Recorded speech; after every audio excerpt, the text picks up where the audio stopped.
ভাই একটু জানতে চাই যে রাগ বেশি কে করে, আর রাগ করলে ভাবিক রাগ কেমন? না, ওর রাগটা খুব বেশি না, কিন্তু রাগের দেখলে বোঝা সবচেয়ে যায়। ডেঞ্জারাস হচ্ছে কোনো রিয়াকশন নেই। আচ্ছা। মানে আমি আমি রাগের এগুলো চিল্লাচিল্লি করি, কিছু একটা করি, কিন্তু সে রাগ করলে কিছুই বলে না। এখন যা শান্ত তার চেয়ে বেশি শান্ত হয়ে যায়। সেই রিয়াকশনটা কি কখনো না কখনো তো সামনে হ্যাঁ, আসে? হয়। এটা মূলত হয় সময় নিয়ে। আচ্ছা। আসলে যেটা সে বলেছে, মানে সবার তো একটা ওয়ার্কিং আওয়ার থাকে, কিন্তু আমাদের তো ওয়ার্কিং আওয়ার নেই। ধরেন মন্ত্রণালয়ে 9টা বাজে যাই, আস্তে আস্তে 4:30 বেজে যায়, রোজার টাইমটাই বলি।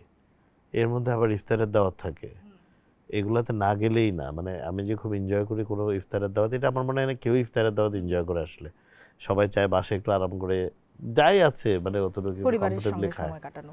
তো বেচারা ম্যাক্সিমাম টাইম আমার মনে হয় ইফতার করেছে 7টার দিকে, কারণ আমি আস্তে আস্তে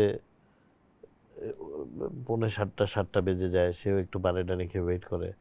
তো এগুলো আমি নিজেও বুঝি যে এটা খুব বিরক্তিকর। আর একটা সমস্যা হয় কি, যে এলাকার রাজনীতি যারা করে, যেমন আমরা এমপি ইলেকশন করেছি, বা আমি চট্টগ্রামের সন্তান, এখন এখানে যাদের সমস্যা হয় ওনারা কিন্তু সারা রাত ধরেই ফোন করে। তো 2টা হোক 3টা হোক, মানে ফোন করে অনেকে বলে ভাই খুব পেট ব্যথা করতেছে। তা আমি তো আসলে ডাক্তার না, কিন্তু তখন আমি তো বলতে হয় এটা যে আমি কি করব, এটা তো আর বলা যায় না। তো বলতে হয় যে ঠিক আছে, পেট ব্যথা, তো একটা গ্যাসের ওষুধ খান বা কিছু গরম পানি, কিছু কিছু একটা বলি।